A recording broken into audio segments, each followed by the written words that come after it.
Hi, today I want to expand upon the definition that Eli the computer guy has for the rabbit hole to hell. He defines the rabbit hole to hell as a problem that you think you can solve, but that is unsolvable, that has no solution, that will just continuously drag you to hell. And if you've ever seen a rabbit or tried to catch a rabbit, they're really small, they're tiny, they're cute, defenseless looking creatures, but when you go to walk up to it, it jumps so fast that you go, wow. That's impossible. Let me try again. And then you walk up to it and it does a little jump again. And you can literally chase this little rabbit for miles and miles and miles because the rabbit doesn't just walk, he just makes these really fast jumps. So you think, oh, it's just standing still and it's a small little creature, I can catch it. And then you go to actually catch it and you can't, and you keep just thinking you can, thinking you can.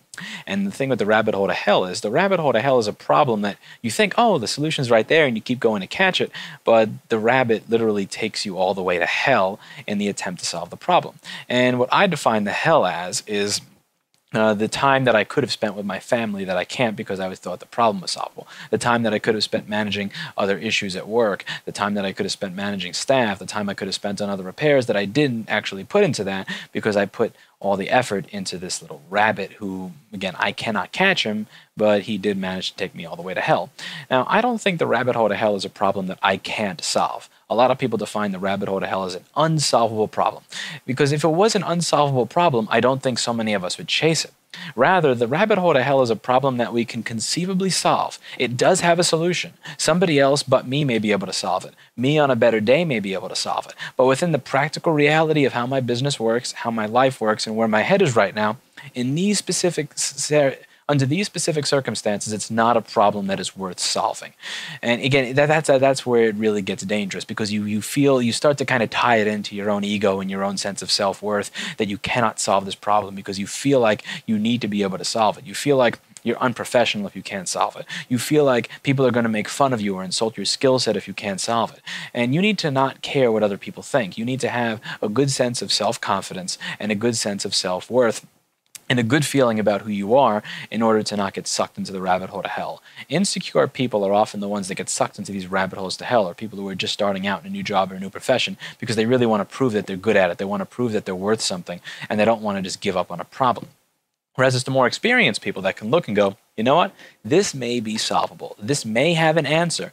But in the 2 to 3 to 4 hours that I'm going to try to figure out this one problem, I could spend those 2 to 3 or 4 hours figuring out 10 other problems that are going to pay me the same amount of money. So which one do I want to spend time on? The problem that's going to take me 1 or 2 or 3 hours that I may or may not get paid for, or the other 5 or 10 problems where 20 minutes, 10 minutes, 5 minutes, 20 minutes, 30 minutes, and I know at the end of it that I'm going to get paid.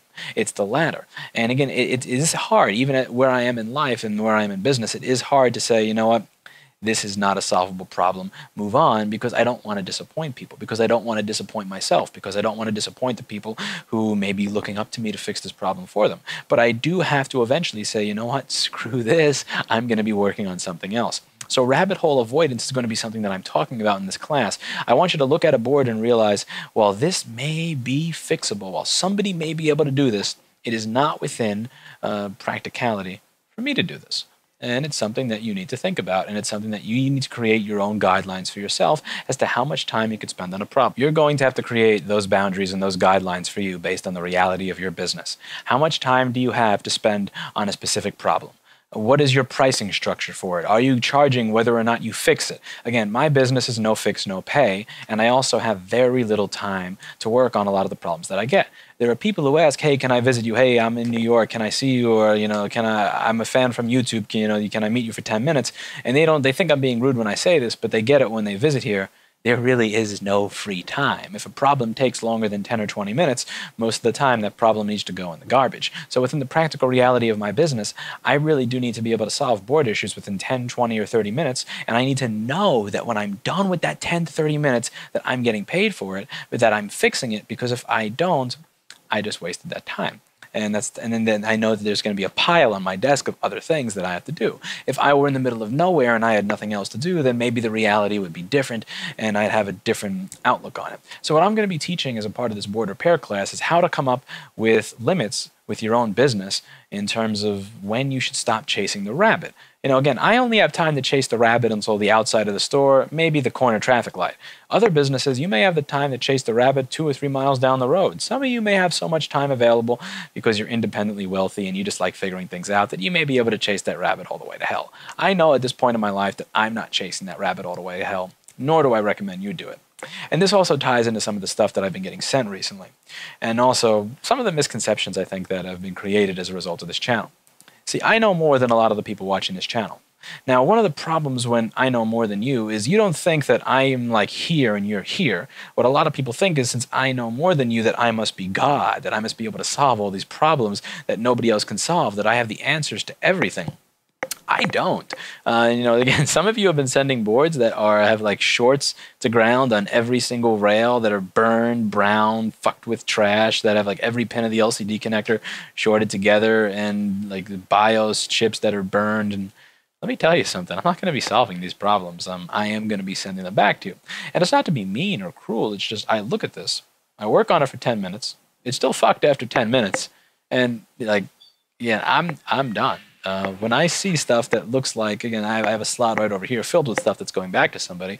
When I see a board that has a short on every single rail, 5 wires going to the wrong places around everything, and it's dead, I know that I could put 1 or 2 or 3 hours into that one thing, not fix it, and not get paid. So when I see that, I don't even bother measuring or going further with it. I simply send it back. So please, just again, if you've screwed with a board and you feel like you have really, truly sodomized and destroyed it, save yourself the postage and send it to somebody with a different business model.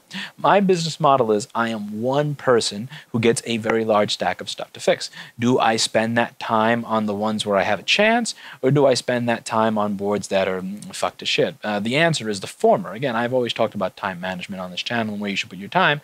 I'm not going to put my time into something that's destroyed. I'm not going to put my time into things that I don't think makes a good return. And while it's fun to solve problems, while it's fun to solve puzzles, I am really here to use this as a tool to make money. And this class is going to be teaching you how to use what you know as a way to make money. It's not, again, it's not about solving the problem. Solving the problems is cool, but really what we're here to do is we're here to create a business model out of it. And rabbit holes have no place in this business model. What they do, again, they take away from your ability to help other customers. They take away from your ability to manage your business. They take away from your ability to work on your business instead of in it. And again, that's the thing. You think the problem is solvable. It's just one more thing. It's just one more thing. It's just one more thing. It's just one more thing. And before you know it, you wind up in hell. And it's really bad, and it's something that you need to learn for yourself how to avoid. Again, it comes with having a good sense of self-worth, a good sense of self-confidence, and a good sense that you know what you're doing, you're good at what you're doing, and that you don't have to prove to people that you're good at what you're doing. To simply look at something and say, this might be solvable. There may be a solution to this, but I'm not the one who's going to chase it to find it.